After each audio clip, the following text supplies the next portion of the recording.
What's up guys, you're watching India Today Tech. I'm Rahul Sethi, and this video I'm going to unbox the Coolpad Note 8. Phone comes at 9,999.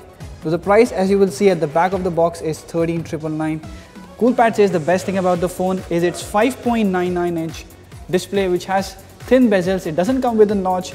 It has thin bezels and 18:9 aspect ratio and a full HD resolution. At the back you'll see other specs are also mentioned. Phone has 4GB, 64GB RAM and storage. Has dual cameras at the back, though the secondary sensor is only VGA. Has a 4000 mAh battery. Comes with a fingerprint scanner, and the device we have with us is black in color. So let's quickly unbox and take a look at the design of the smartphone. The Note 8 is the successor to the Coolpad Note 6 that was launched at 8,999. So in that regards, the price has certainly increased, but let's see what all is available with the device. So this is the Note 8. Doesn't come with a glass back, of course, like some phones do, like the Nokia 5.1 Plus, but this one comes with a plastic build, total plastic build. And I see out of the box the display has some dotted smudges on it. Let's turn on the device and take a look at the box contents. So you also get a case. It's a clear case, bendable and not a hard one. And this is a quick start guide. Then there is a warranty card, and Coolpad also bundles a screen protector.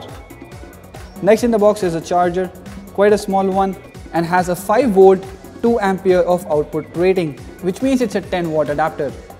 Then there is a SIM ejector tool and a micro USB cable, which is fairly long and of fairly good quality. You do not get any earphones inside the box. So while I set up the smartphone, you take a look at the full specs of the Coolpad Note 8.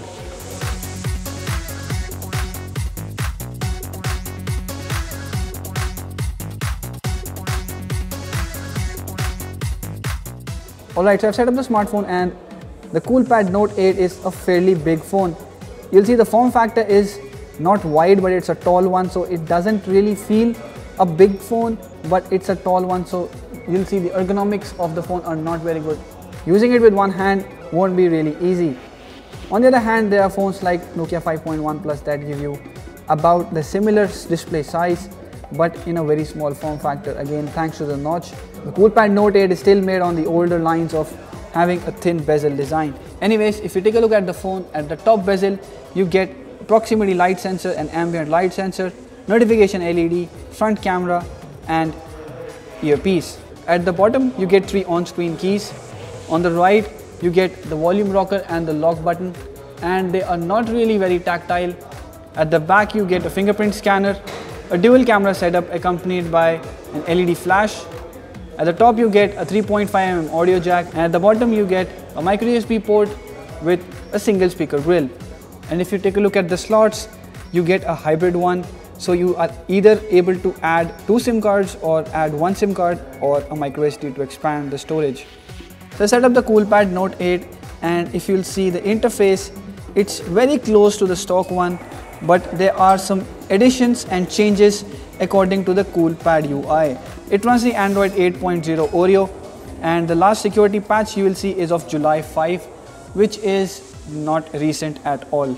Also, most companies are selling latest generation MediaTek chipset, and the Coolpad Note 8 runs the MediaTek MT6750T, which is an older generation processor. So we'll need to test it and find out if it heats up or the phone has any lags or freezes because of that. Anyways, if you see the drop down menu, the app drawer and the settings menu, you'll see it gives you a very stock-like feel, but there are third-party apps like some browsers and Amazon apps.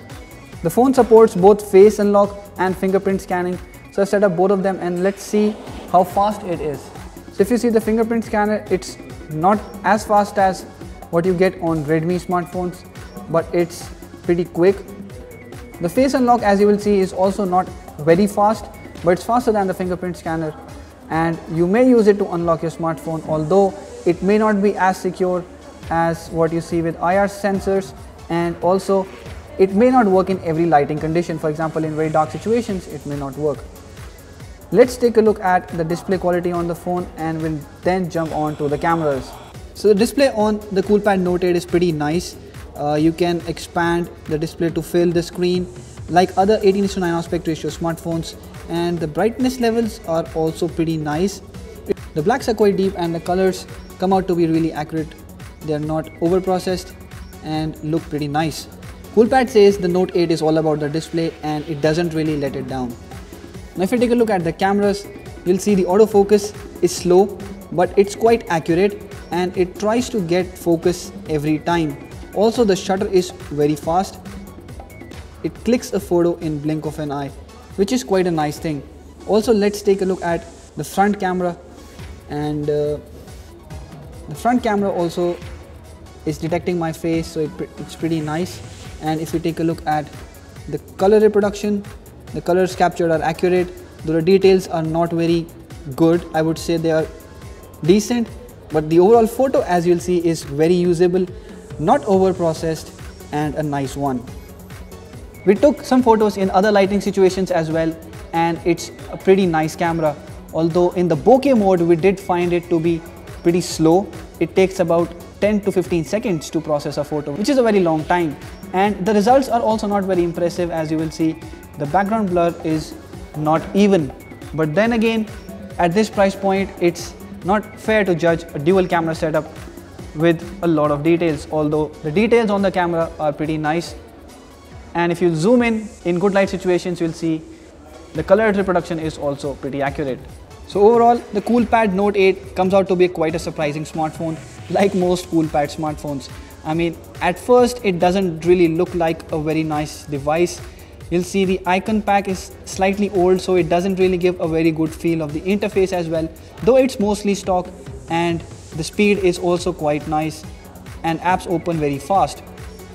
The build quality of the phone doesn't seem to be very impressive, and the design is slightly outdated. I would say it's not the latest one, and it also doesn't come with a notch design. But then again, the cameras I've found are pretty nice, and the display, especially the color reproduction and the brightness levels, are pretty accurate and good. So this is our first impressions of the Coolpad Note 8. Let us know what you think in the comment section below, and if you've liked this video, hit the thumbs up button and share it with your friends.